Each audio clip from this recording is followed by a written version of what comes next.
nga ma àbbe bi laalal nga ma làmb nga takk bandoor dama bëggoon ñëw aussi ci beneen communication mooy communication digitale nga xam ni tey ñëpp a am WhatsApp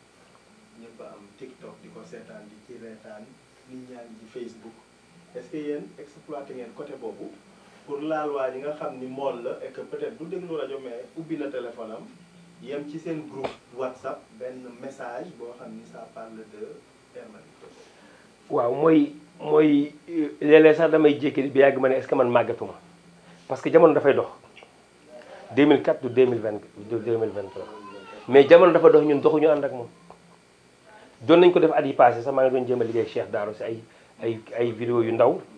qui nous permettre yu doon xam dañ ko doon dugal ci groupe yi pêcheurs yi ñu def ay thématiques mais daraan gudd ba parce que bu guddee nit ñi du ñu am temps déglu ko danaan gudd de telle sorte que man dama ko doon utiliser lu bëri di ko envoyé ci groupe yi ñu bëri sax ci film yu ndaw yooyu lañ ma gën a xamee parce que man xamoon naa ne ci film yooyu ngay dem mais comme ni nga waxee ni ci TikTok yi ni ñu waxee ni TikTok yeeg yooyu malheureusement liggéeyuñ ci parce que dafa am benn génération conservateur yu ñëw dans les AMP am beneen type bu ñëwaat boo xam ne ñoom bi ñuy egsi liggéeyuñu trop sur la communication parce que loi li ñu leen di jàngal ñoom nul n'est censé ignorer la loi alors que bi ñuy créer les AMP c'est pour que au moins nit ñi mun a comprendre lan moo tax ñu war a bàyyi donc loolu mooy suñu point faible jamono dafa dox te ñun doxuñu dem ànd ak jamono parce que ay film 30 minutes kenn amatul jot toog di la ko déglu te mënatoo dem sax ci télé yi pour mën a teg yenn yi par rapport ak yooyu nit ñi amatuñu jot nga toog dajale leen di wax ak ñoom ci yenn yi donc loolu moo fi nekkati woon comme solution yoo xam ne peut-être yeneen mën na ñëwaat peut-être na at yi di ñëw mais malheureusement au niveau de l'air marine sincèrement demuñu ci amul aussi ay xale yoo xam ni parce que comme li ngay wax nii rek jamono day dox ñun ñu màgget ci saa si xale yu ndaw yu yor technologie bi yëpp quoi amul ay xale yu ndaw yoo xam ni mun nañ leen yoral seen page Facebook wala seen page Instagram di wane ay affaires yoo xamante ni pour gën a yee gars yi la ci Hermany Protégé bi. waaw man maa ngi si doon jéem parce que maa ngi doon am souvent ay étudiants. d'ailleurs dama yor benn organisation bu ñuy wax Agir. am naa sama page mais booy xool alimenté wuñ ko sax nañu ko war a alimenté parce que ñu ngi doon mag la ñu mais ñu ngi doon jéem a dabu ji xale yi. mais dafa des. waaw xale yi dafa gaaw bu métti sax dafa des. de telle sorte que souvent man damay wax naan bu ma amee parce que man j'aime bien travailler sur la parce que xam naa ne moom rek a mun a avancer loo. waaw moom rek a mun a avancer loo les choses parce que ak loo mën a def si àdduna. te bi nga koy def sa biir néeg boobu nga toog def ko rek yem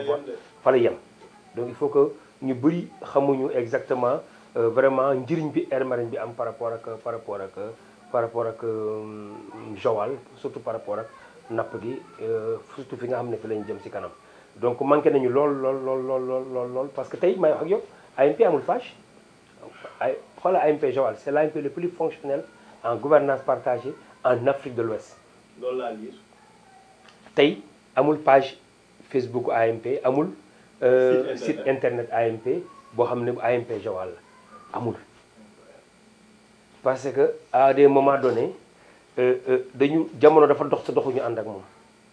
boobu fi ñoom mbir ma di nekk ñu ngi tolloon ak jamono la mu laajoon ci communication malheureusement dañu tourner page communication dem ci page répression ak la surveillance bàyyi li ëpp importance muy la communication. te touriste bi avant mu doon ñëw Joal waroon na mën a visiter page boobu rek tax mu ñëw Joal. effectivement maa ngi koy waxtaanee fan yi keroog li am Joal en matière d'AMP ci AMP amul fenn ci àdduna parce que man def naa lu ëpp 16 pays en Europe dem naa AMP yi nekk Afrique yëpp bi ñu leen di installé maa nga fa yëpp ba ci surtout Afrique de l'Ouest donc xam naa li Joal am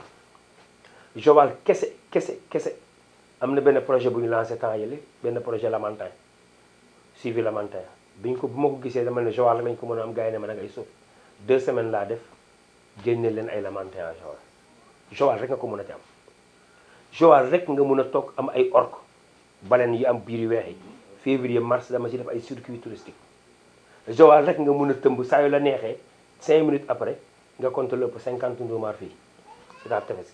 boo tëmbee léegi boo dawee 50 mètres nga taxaw ba fay sa gaal nga gis ndomaar yi génn. Joal rek la herbier am diggante boo jógee Mauritanie Penbeya Joal rek nga koy gisaat ak Sangomar. Joal rek moo nekk AMP bu am partie marine am partie bras de mer am mangrove ba pare am partie marine Joal rek la am. Joal rek nga mun a toog tey mu nekk le plus grand site de débarquement au Sénégal.